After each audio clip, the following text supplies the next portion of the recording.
HS third semester session 2026-27 পরীক্ষার্থীদের উদ্দেশ্যে ABTA test পেপারের সেট 4 পৃষ্ঠা নম্বর এসি 198 198 এডুকেশান বিষয়ের উক্ত যে সেটটা দেওয়া হয়েছে এই সেটের আমরা 100% সঠিক উত্তর এক এক করে দেখে নেব। তোমাদের জানাই 2026-27 সেশনের এইচএস থার্ড সেমিস্টার এডুকেশানের 1 থেকে 3 নম্বর সেট অলরেডি আমার চ্যানেলে দেওয়া হয়েছে। তোমরা চ্যানেলের প্লে লিস্টে গিয়ে ভিডিও লিস্টে গিয়ে তোমরা কিন্তু 1 থেকে 3 নম্বর সেটটা দেখে নিও। আজকে আমরা দেখব এডুকেশান বিষয়ের এইচএস থার্ড সেমিস্টার সেট 4 পৃষ্ঠা নম্বর 198 এসি 198। তো প্রথমেই আমরা প্রশ্নগুলো এক এক করে উত্তর দেখে নেব। প্রথম প্রশ্ন, রাধাকৃষ্ণ কমিশন কলেজে কত কর্মদিবসের কথা বলেন? সঠিক উত্তর হবে 220 দিন। ভারতীয় শিক্ষা কমিশন কত সালে গঠিত হয়েছিল? 1964 সালে। তোমরা জানাও তো ভারতীয় শিক্ষা কমিশনের অপর নাম কি? অবশ্যই কমেন্ট করে জানাও। ভারতের প্রথম মহিলা শিক্ষিকা হলেন সাবিত্রীবাই ফুলে। শিক্ষার্থীদের জন্য সিআরসি এর প্রস্তাব করেন কোন কমিশন? এটা সঠিক উত্তর হবে মুদালিয়র কমিশন। তোমরা জেনে রাখো সিআরসি এর পুরো নাম কি? উত্তর হচ্ছে কমুলেটিভ রেকর্ড কার্ড। এবারে পরবর্তী প্রশ্ন, ডেলার্স কমিশনের সদস্য সংখ্যা কতজন ছিল? 15 জন।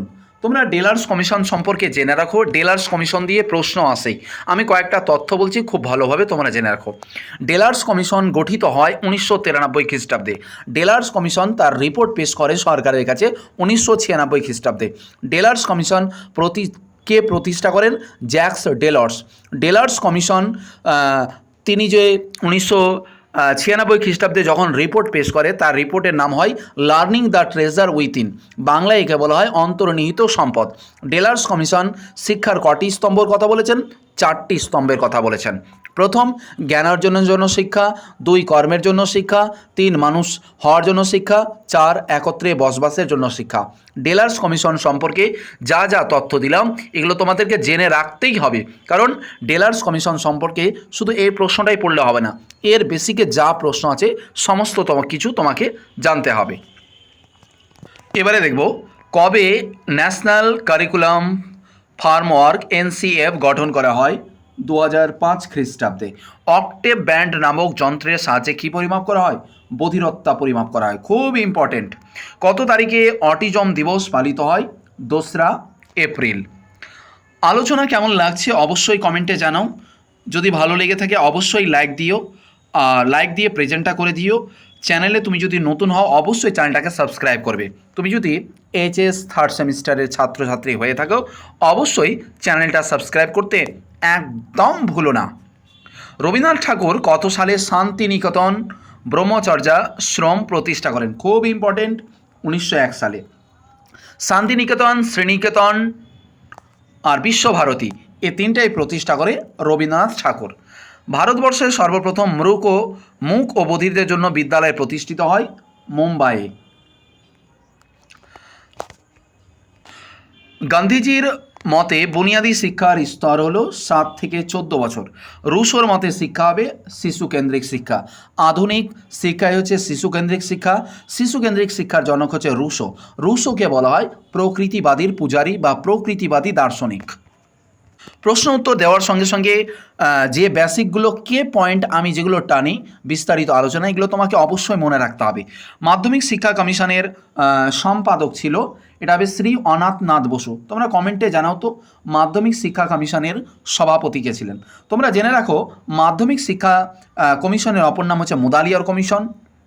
মুদালিয়ার কমিশনের প্রতিষ্ঠা হয় 1952-তে, রিপোর্ট পেশ করে 1953-তে।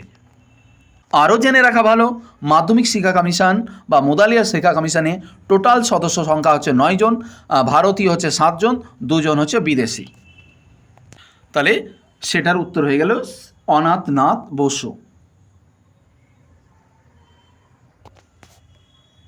পরবর্তী প্রশ্ন, গান্ধীজি তার শিক্ষা পরিকল্পনা প্রকাশ করেছিলেন কোন পত্রিকায়? হরিজন পত্রিকা। প্রশ্নটা অত্যাধিক আসে যে হরিজন পত্রিকার সম্পাদক কে? গান্ধীজি। ড্যাশ খ্রিস্টাব্দে সেপ্টেম্বর মাসে আমেরিকা শিকাগো শহরে বিশ্ব ধর্ম সম্মেলন, এটা হবে 1893। পরবর্তী দেখো, ভারতের প্রথম মুক্ত বিশ্ববিদ্যালয় প্রতিষ্ঠিত হয় ড্যাশ খ্রিস্টাব্দে, তো এটার সঠিক উত্তর হবে 1992 খ্রিস্টাব্দে। ডিসলেক্সিয়া আক্রান্ত শিশুদের যেগুলো বৈশিষ্ট্য দেখতে পাওয়া যায়, এই সমস্ত ছাত্রছাত্রীরা ঠিকমতোভাবে পড়তে পারে না। এবারে আমরা দেখব 18 নম্বর প্রশ্ন, প্রতিবন্ধী শিশুদের জন্য অন্তর্ভুক্তিমূলক শিক্ষার দার্শনিক ভিত্তি হলো, এটা হবে স্বাভাবিকীকরণ। অটিজম সাধারণভাবে নির্ণয় করা সম্ভব, এটা হবে 18 থেকে 24 মাস, অর্থাৎ 1.5 বছর থেকে 2 বছর বয়সে অটিজম শিশুদের নির্ধারণ করা যায়। অন্তর্ভুক্তিমূলক শিক্ষার শ্রেণীকক্ষে শিক্ষকের গুরুত্বপূর্ণ কাজ হবে, তো এটার ক্ষেত্রে যেটা হবে অপশন এ, প্রত্যেক শিশু তার সম্ভাবনা উপলব্ধির নিশ্চিত করা। আবারও বলি, আলোচনা কেমন লাগছে অবশ্যই কমেন্ট করে জানাবে। তুমি যদি চ্যানেলে নতুন হও অবশ্যই সাবস্ক্রাইব করবে আর লাইক দিয়ে আমাদেরকে উৎসাহিত করবে। তুমি যদি এইচএস থার্ড সেমিস্টারের ছাত্র হয়ে থাকো তাহলে চ্যানেলটা সাবস্ক্রাইব করতে একদম ভুলো না। রুশোর শিক্ষা দর্শন বর্ণিত হয়েছে the social contract. Social contract বইটি লেখকই হচ্ছে রুশো। ডায়েট ডিস্ট্রিক্ট ইনস্টিটিউট এর সুপারিশ করেছিলেন জাতীয় শিক্ষানীতি 1986। ইডব্লিউএস এর পুরো কথা হলো ইকোনমিক্যাল ওয়েকার সেকশন। এনইপি 2020-তে নিচের কোন কোর্সটির চালুর মধ্যে জোর দেওয়া হয়েছে? এটা হবে মূল্যভিত্তিক কোর্স। তো এটা আমি যেটা বলবো সেটা হচ্ছে মূল্যভিত্তিক না, এটা হবে মূল্যায়নের কোর্স। স্কুলে এনসিসি প্রোগ্রামের উদ্দেশ্য অ্যাকচুয়ালি কী?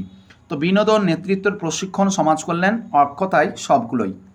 রাইট টু এডুকেশান অ্যাক্ট, শিক্ষার অধিকার আইন, এটা চালু হয়েছিল অ্যাকচুয়ালি, পাস হয় অর্থাৎ চালু হয় 2009 খ্রিস্টাব্দে। তোমরা কমেন্ট করে জানাও তো, রাইট টু এডুকেশান অ্যাক্ট, শিক্ষার অধিকার বলবৎ আইন, এটা কত সালে সংবিধান হিসাবে কার্যকরী হয়? কত সালে কার্যকরী হয় অবশ্যই কমেন্ট করে জানাও।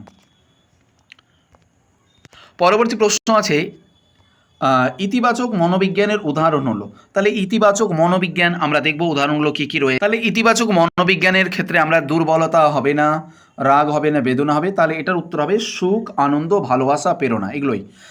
28 নম্বর খুব ইম্পর্টেন্ট, ইউনেস্কো এর পুরো নাম, তাহলে united nations educational scientific and cultural organization. Option A, option এ,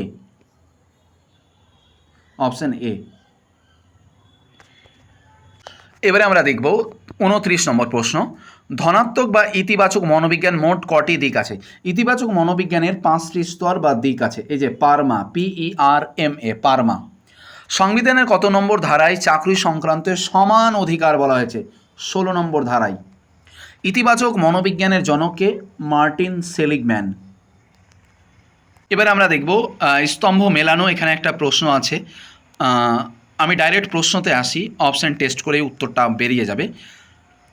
যেটা আমি দেখব যে প্রয়োগবাদী, আচ্ছা প্রয়োগবাদী জন ডিউ, প্রথম 4 আসবে, তাহলে 4 আর কোনো অপশান নেই। একটু দেখি, প্রকৃতিবাদী হচ্ছে রুশো, আর অবেদান্তবাদী হচ্ছে স্বামী বিবেকানন্দ, ফরাসি দার্শনিক হচ্ছে এমিল দুরখাইম। তাহলে প্রথম 4 দিয়ে আসছে, আর কোনো অপশানে নেই অ্যাকচুয়ালি, তো অপশান এ।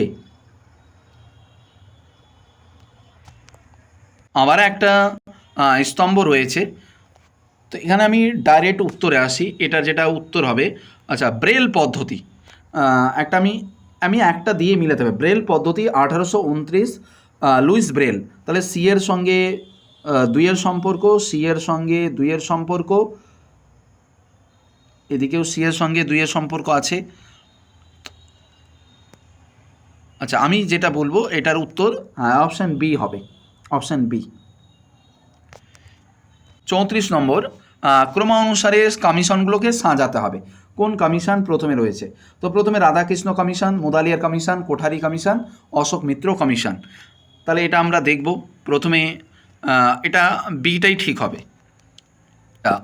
তাহলে এর আগে 34 নম্বর প্রশ্নের উত্তর অপশান বি হয়ে গেল। এবার আমরা একটা ডায়াগ্রাম প্রশ্নের উত্তর দেখে নেব।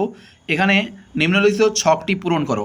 এটা শিখনের স্তম্ভ অর্থাৎ ডেলার্স কমিশন যে 4টা স্তম্ভের কথা বলেছিল এখানে দেওয়া আছে। জ্ঞান অর্জনের জন্য শিক্ষা কর্ম সম্পাদনের জন্য এখানে কিছু একটা বসবে, আর একত্রে বসবাসের জন্য। তো এটা যেটা হবে সেটা হবে লার্নিং টু বি, অর্থাৎ মানুষ হওয়ার জন্য শিক্ষা। 36 নম্বর বিবৃতি দেওয়া আছে, বিশ্ববিদ্যালয় শিক্ষা কমিশন গ্রামীণ বিশ্ববিদ্যালয় সুপারিশ করেন, এটা ঠিক আছে। আর NCRHE 1956, এটাও ঠিক আছে। তাহলে অপশান এ এবং আর উভয়ই সঠিক, তবে আর এর সঠিক ব্যাখ্যা। 35 নম্বর, এখানে মনোবিদদের নামগুলো আছে পরপর জন্মসাল অনুযায়ী বসাতে হবে। 37 নম্বর প্রশ্ন। তো এখানে আমি যেটা দেখব যে প্রথমে রুশো, তারপরে ডিউ, তারপরে রবীন্দ্রনাথ, তারপরে বিবেকানন্দ। বিবেকানন্দ সব থেকে অ্যাকচুয়ালি ছোট আর কি। আচ্ছা, এবার আমরা দেখব পারমা তে ই এর অর্থ, এটা হবে এঙ্গেজমেন্ট। এবারে 39 আর 40 নম্বর প্রশ্নের ক্ষেত্রে একটা প্যারা দেওয়া আছে, এই প্যারাটা দেখে আমাদেরকে উত্তরটা করতে হবে। তো আমি প্যারাটা পড়ছি না, ডাইরেক্ট উত্তর আসছি যে কত সালে উন্নি কৃষাণ মামলাটি হয়েছিল। তাহলে এখানে দেখো 1993 দেওয়াই রয়েছে, 1993 সালে উন্নয়ন মামলাটা, তাহলে এটা 1993, তাহলে 39-এর বি হয়ে গেল। এবারে আমরা দেখব কততম সংশোধন প্রাথমিক শিক্ষা মৌলিক অধিকার কথা। তো মৌলিক অধিকারের কথা আমরা দেখে নেব কত নম্বর, এই যে তোমরা এখানে দেখো 86 নম্বর সংশোধনীতে, 86 নম্বর, তাহলে এটার কিন্তু অপশান সি হয়ে যাবে। তো এই ছিল HS 2026-27 সেশনের ABTA টেস্ট পেপারের সেট 4 198 AC 198 পৃষ্ঠার এডুকেশন বিষয়ের 4 নম্বর সেটের 100% সঠিক উত্তর। যাদের কাছে টেস্ট পেপার রয়েছে তোমরা দাগিয়ে নেবে, তার সঙ্গে ভালো করে পড়বে। যাদের কাছে টেস্ট পেপার নেই তোমরা অবশ্যই প্রশ্নটা নোট করে নেবে। এরকমই আলোচনা পেতে আমাদের এই চ্যানেলটাকে সাবস্ক্রাইব করো। দেখা হচ্ছে পরবর্তী ক্লাসে, ততক্ষণে প্রত্যেকে ভালো থাকো আর নিজেদের জবরদস্ত কদম প্রিপারেশান চালিয়ে যাও।